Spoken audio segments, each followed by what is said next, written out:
Halo Ra. Biar kalian nggak penasaran lagi, temanku ini Mhm, siapa, kali ini aku ngobrol sama mhm, temanku, dia ini sebenarnya seniorku sih, yang ya mhm, kita kulik aja nanti cerita temanku ini, dia mhm. punya banyak banget kisah yang bakal menginspirasi kalian. Masa sih? Iya, coba perkenalan dulu, Gue. Perkenalkan nama saya Igede Siredinata, teman-teman bisa panggil aku Gede, atau biasa di kantor, itu panggilnya adalah Desur, Gede Surya. Aku kelahiran 91, jadi sekarang usianya jalan 29 ya. Status ini OTW merit, Asik. doakan teman-teman.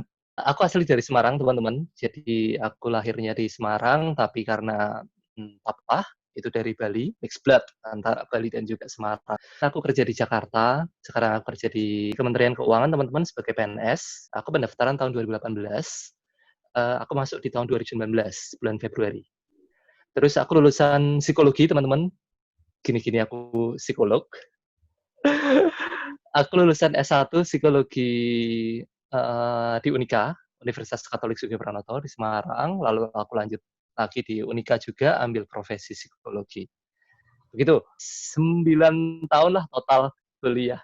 Itu tadi perkenalan singkat dari Bi Mhm, Gede. Karena kebetulan kita itu satu organisasi pemuda gitu di mhm, Puna, namanya Pradeh. Nah, mhm, aku kenalnya tuh dari organisasi itu, jadi bisa kenal sama Bi mhm. Gede ini. Dia seniorku di organisasi, dia tuh mentor aku dalam berorganisasi itu. Karena aku sadar kan ilmuku juga masih kurang dan ternyata Bi Gede ini tuh punya banyak hal ilmunya tentang organisasi gitu. Nanti kita kulik setelah ini. Setelah ini, sabar. Puas Terus sekali kembali lagi pembukaannya. di saat kuliah. Bisa dibagiin nih ke teman-teman Hmm, lebih jelasnya lagi tentang hmm, organisasi yang mhm, diikutin waktu di kuliah gitu. Mungkin ini bisa hmm, oke. dan juga buat teman-teman yang di luar sana bahwa akademis Hmm, saja itu nggak cukup. Ternyata kita juga hmm, butuh berinteraksi dengan dunia luar. Salah satunya kita bisa hmm, ikut dalam kegiatan organisasi yang sudah diwadahi di pendidikan formal seperti di SMA, di kuliah, di SMP, dan lain sebagainya. Nah, kebetulan aku tuh lagi ngobrol sama salah satu orang yang memiliki pengalaman yang hebat dalam organisasi di kampus. enggak, Coba sih diceritakan biar teman-teman lebih enggak, terinspirasi nih ikut organisasi. inspirasi. Mungkin poin pentingnya adalah kuliah sekolah aja tuh nggak cukup, nilai akademis aja nggak cukup. Jadi kita juga harus memiliki poin tambahan atau poin plus dari segi yang lain, yaitu non akademik. Sekarang teman-teman bayangin deh, kita sama-sama satu angkatan ini kuliah sama-sama, sekolah sama-sama, cari nilai sama-sama. Terus ketika daftar di sebuah pekerjaan, itu kita bertandingan pasti. Kita akan diseleksi dari banyak banget. Nggak cuma kita seangkatan, tetapi juga bisa dari kampus-kampus yang lain juga. Mungkin kampus yang lebih besar, yang lebih terkenal, dan mereka punya peluang di situ. Kayak itu. Nah, apa sih poin plusnya? Kita harus tambahkan dari sisi yang lain. Mungkin bisa ikut, kalau di Unika kan ada Student of the Year tuh. Ada, jadi mahasiswa berprestasi setiap tahunnya kayak gitu. Yang nanti ketika juara 1, 2, 3 dikirim kemana kayak gitu. Itu dari jalur akademik dan mungkin ada lomba-lomba yang lainnya juga yang bisa diikuti. Tetapi waktu kemarin itu saya memilih di jalur organisasi atau jalur non akademik. Jadi ketika kuliah pertama, ketika masuk nih semester 1 waktu itu karena kalau di Fakultas Psikologi di Unika Sugio Pranoto itu ada senat dan BEM. Waktu itu dibuka tuh lowongan untuk senat muda. Kebetulan saya masuk teman-teman. Jadi saya di situ diajari banyak hal tentang atau berkaitan dengan organisasi. Aku ikut organisasi waktu awal, waktu semester 1 sampai semester 4 itu ikut senat, senat fakultas. Tugasnya itu lebih ke arah legislatif. Jadi berkaitan dengan peraturan, berkaitan dengan pembuatan peraturan, lalu juga ada pemilu juga, lalu juga ada sharing session juga, diskusi kayak itu. Itu yang kita adain. Terus di tahun ketiga, di semester 5 sampai 6 itu jadi BEM, di BEM. Tapi waktu itu saya memilih di BEM Universitas dan kebetulan waktu itu aku daftar sebagai ketua BEM waktu itu. Bersyukurnya dapat sebagai ketua BEM. waktu itu. Dan kenapa kok sekian lama itu aku suka berorganisasi, karena banyak hal yang aku bisa dapatkan dari organisasi sih. Pertama itu kita belajar untuk berkomitmen, karena kita yang memilih, terus kita berkomitmen. Komitmen ini ada banyak hal, komitmen terkait waktu, terkait sikap, terkait perkataan juga. Terus kita diajarkan untuk bagaimana kita menjalin relasi sosial. Kayak kita ngadain kegiatan kayak di BEM Universitas kan, kita ngadain kegiatan tuh, Ra. Kita nyari dana, terus kita juga ngatur rundown-nya, apalagi sebagai seorang leader kayak gitu. Kita memiliki anggota, bagaimana cara kita menggerakkan anggota, dan itu tidak mudah, teman-teman. Kayak gitu. Dan yakinlah bahwa itu semua itu bermanfaat ketika besok di dunia kerja.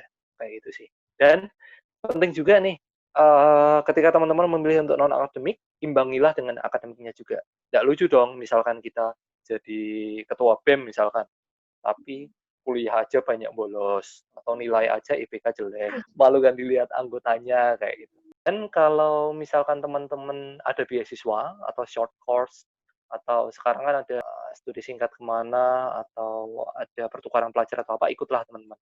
Karena itu semua akan terrecord di CV, dan itu mendapatkan kredit plus ketika besok teman-teman itu kerja. Akhir, apapun yang teman-teman lakukan itu di kampus, berusahalah semaksimal mungkin lakukan itu.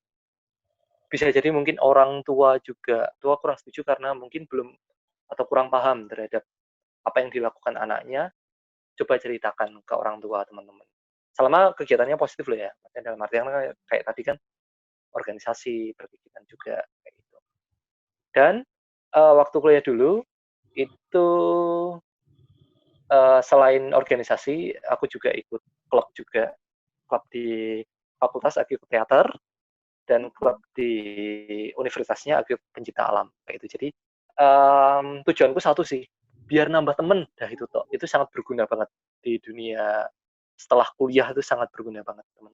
Aku baru tahu ternyata dari tadi aku tuh ngobrol sama mantan ketua BEM Unika ya. BEM Univ ya, aku kira BEM Fakultas. Keren. Mantap. Nggak keren sih, biasa aja. Satu lagi Ya. teman-teman, organisasi itu menurutku itu candu sih. Jadi ketika kita sudah terbiasa berorganisasi, kita pingin berorganisasi terus. Dan bahkan secara tidak sadar ya, itu perilaku kita atau sikap kita atau pemikiran kita kayak gitu, memasukkan kita ke lingkup organisasi tertentu sih. Ketika di S2 pun, aku juga ikut organisasi loh, Ra. Disadari atau enggak. Namanya APIO Kota Semarang, Asosiasi Psikologi Industri dan Organisasi Kota Semarang. Waktu itu diajak dosenku tuh, dan beliau menarik aku sebagai salah satu anggotanya, kayak itu, sebagai ya staffnya kayak gitu. Dan aku bersyukur banget sama beliau, namanya Bu Trisni. Plusnya juga dekat sama dosen.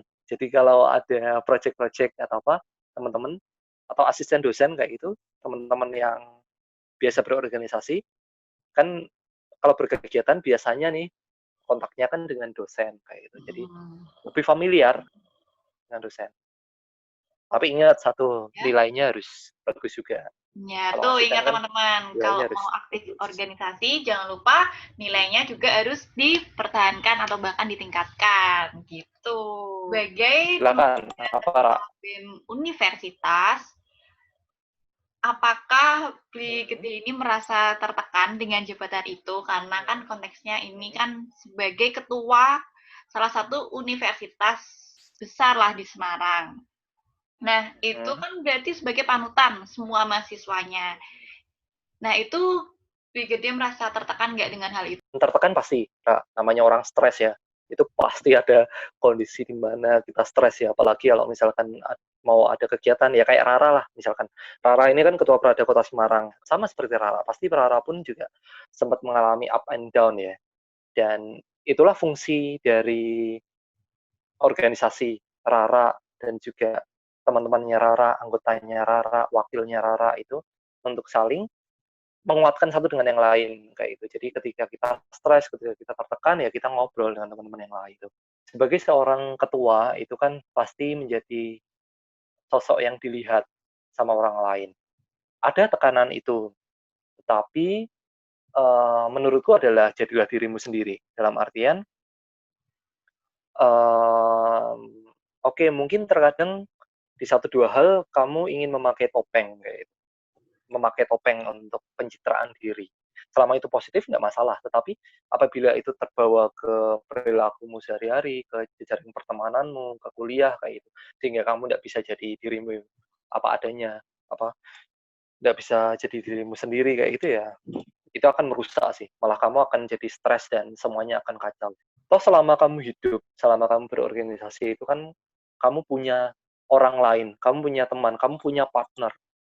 Silahkan bagi itu. Kayak itu. Jangan egois, jangan individu sih. Apa-apa sesuai kehendakmu, apa-apa sesuai dengan apa yang kamu pikirkan. Hanya omongan kita aja yang didengarin ya, enggak. Ada satu titik ketika kita ngambil keputusan, ada satu titik di mana kita harus musyawarah mufakat sesuai dengan sila keempat. Wih, mantap. Seperti yang teman-teman ketahui, tekanan itu ada salah satunya ketika waktu dulu mau daftar jadi ketua BEM itu, sempat kepikiran nih, lebih ke basic agama sih. Latar belakang agama aku kan Hindu nih. Yakin nggak ya jadi ketua organisasi di kampus Katolik? Bersyukurnya Universitas Katolik Sudio Pranoto itu demokratis banget teman-teman. Jadi tidak melihat latar belakang agama. Jadi selalu yang mendaftar itu memiliki kompetensi, terus juga dilihat sebagai sosok yang baik dan mampu untuk memimpin sebuah organisasi ya, disupport kayak itu. Dan ketika pemilu ya bersyukurnya waktu itu ya terpilih kayak itu. Harusnya memang seperti itu sih di kampus-kampus atau di sekolah-sekolah itu harusnya demokratis gitu, enggak memihak salah satu kelompok lah gitu. Terus mau nanya masih seputar pengalaman menjadi ketua BEM. Mungkin bisa diceritain ke teman-teman pengalaman yang paling nggak pernah beli gede ini lupain selama menjadi ketua BEM universitas. Oke. Satu pengalaman yang nggak bisa hilang dari ingatanku nih. Waktu itu ada satu kegiatan itu, kegiatan kepemimpinan sih. Namanya LKTL, latihan kepemimpinan tingkat lanjut.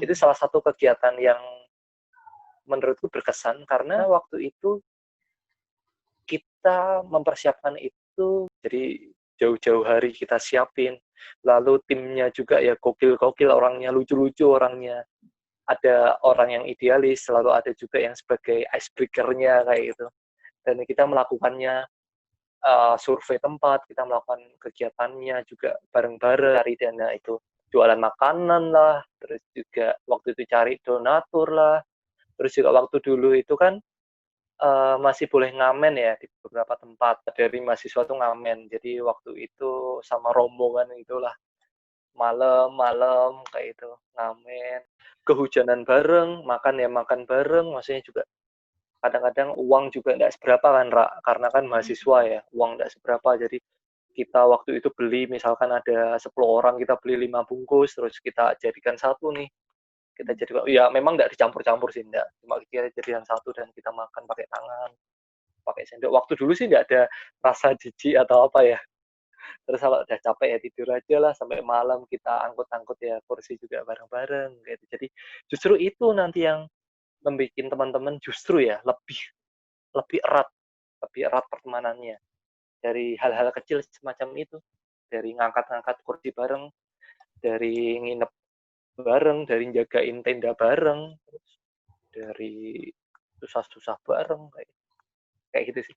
Dan ada hal yang aku garis bawahi di sini bahwa ketika kita memiliki tim yang solid, ketika kita enjoy terhadap prosesnya, jadi enjoy di proses kayak itu, terus kita juga suka dan kita juga sudah merencanakan itu jauh-jauh hari, kita sudah punya gambarannya seperti apa ya, itu menyenangkan sih, Ra, kayak gitu. Kita tahu mau dibawa kemana kegiatan itu ya, itu menyenangkan. Wah, mantap sekali ternyata. Wah, pengalaman yang seru ya ternyata kalau memang sudah suka di bidangnya, ternyata oleh lingkungan yang enak juga, yang seru juga, pas dengan kita, jadinya kita menjalaninya juga enjoy gitu tanpa paksaan. Oh ya, jadi pesanku nih kepada Rara dan juga teman-teman ya, teman-teman yang lagi dengerin ini, bahwa nilai akademis itu enggak cukup. Dalam artian, sekolah aja, kuliah aja itu enggak cukup. Kita juga harus aktif di bidang non-akademik, berorganisasi, berkegiatan di sebuah unit lembaga atau ekstrakurikuler tertentu, terus juga ikut organisasi juga. Karena kita mendapatkan banyak, kita diasah banyak hal tentang nilai-nilai kehidupan lah. Kita dilatih cara berkomunikasi ke orang, kita dilatih untuk bekerja sama, berempati ke orang, kita diajarkan juga untuk memanage waktu juga, kita diajarkan juga untuk teliti, banyak hal. Jadi berkegiatan itu penting. Iya. Tapi harus kegiatan yang positif loh ya. Iya, iya. Dan diketahui sama orang tua dan juga guru. Kalau ini kan tadi skopnya skop sekolah ya, jadi guru pasti tahu. Kayak gitu.